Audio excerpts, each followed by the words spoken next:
Rape culture is often defined as one violent act, the action of rape itself. However, rape culture encompasses much more than this one brutal deed. Buchwald, Fletcher, and Roth of Washington Sex Offender Management Conference defined rape culture as a culture that has normalized sexual violence because of its prevailing social attitudes about gender, sexuality, equality, and violence. A complex set of beliefs that encourage male sexual aggression and supports violence against women. It is a society where violence is seen as sexy and sexuality as violent. In a rape culture, women perceive a continuum of threatened violence that ranges from sexual remarks to sexual touching to rape itself. A rape culture condones physical and emotional terrorism against women as the norm. In a rape culture, both men and women assume that sexual violence is a fact of life, inevitable. However, much of what we accept as inevitable is in fact the expression of values and attitudes that can change. Rape culture has always been among society. The prevalence of how much throughout each decade is hard to touch on. The sexual assault statistics from the National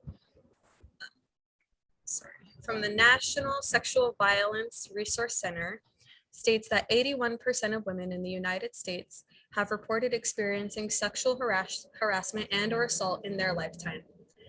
43% of men in the United States have reported experiencing sexual harassment and or assault in their lifetime.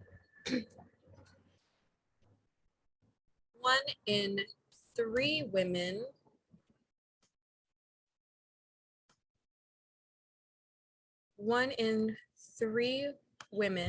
have experienced completed rape for the first time between the ages of 11 and 17.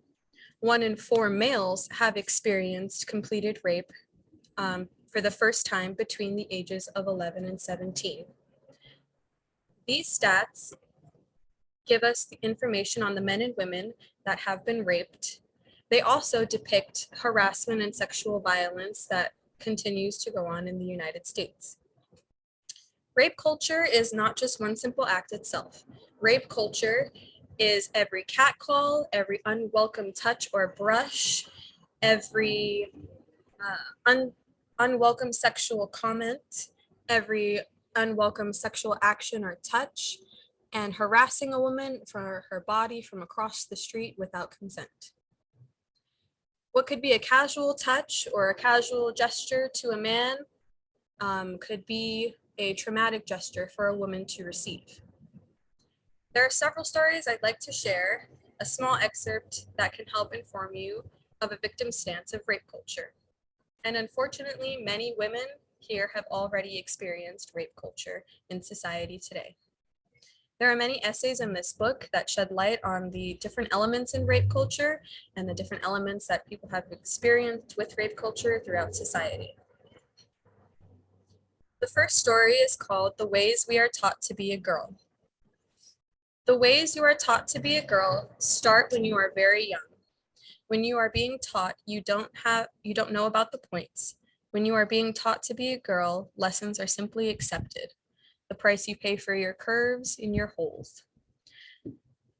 Girls are taught from a young age that they are simply objects to be used by men however and whenever they want. Realizing that it's not normal took her a long time, but she finally realized it was not normal. She states it's the exception. It's not what you get for being a girl. It's the exception that you accept. You accept the way you are treated by men and by boys because you are a girl. And these are the lessons you are taught. If all these boys, these men, had chosen to treat me as more than thing, my scorecard would be empty right now. I wasn't supposed to have a score. None of us were. The second story is called "My Family, My Rapist, Mourning Online." This story is about a young man at odds with his frustration and fear watching the family member that raped him in his childhood pass away. He feels the pain of his cousin as she grieves the loss of her father, and he grieves at his past loss, which no one knows about. He is not sad that this person is dying, but he has never spoken his truth aloud. The freedom he found only from this person passing away only comes at the cost of his cousin grieving.